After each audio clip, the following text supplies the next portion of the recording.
Magandang umaga po sa inyong lahat.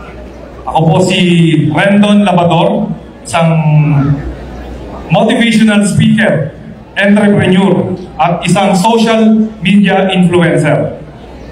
Narito po ako ngayon bilang kinatawan ng aking mga kasamahang mga vloggers at influencers sa buong Pilipinas para magbigay ng buong suporta para sa programa ng ating mahal na Secretary ng Department of Interior and Local Government na si Attorney Benhur Abalos Jr. Palakpakan po natin siya.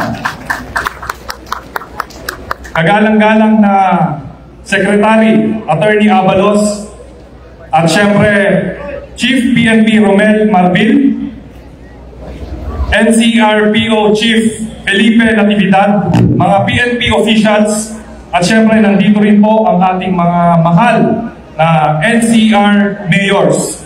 Gusto ko pong magpasalamat, taos-pusong magpasalamat sa tiwalang ibinigay niyo po sa akin para magsalita po ngayon sa inyong harapan. Handa po kaming makipagtulungan para maghatid ng tamang impormasyon para labanan ang iligal na droga sa ating bansa.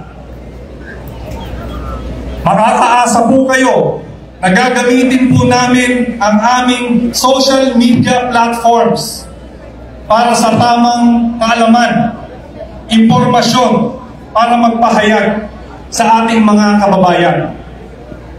At alam kong sa gabay ng Panginoon, magiging matagumpay po ang programang ito ng ating mahal na Sekretary.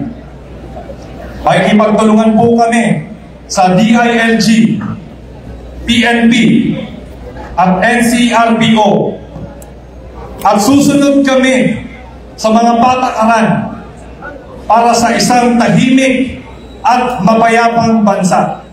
Maraming salamat po. Magandang umaga po sa ating lahat. Ako po si Rendon Labador, nagpapaalalang maging fit, healthy, at motivated. Maraming salamat po.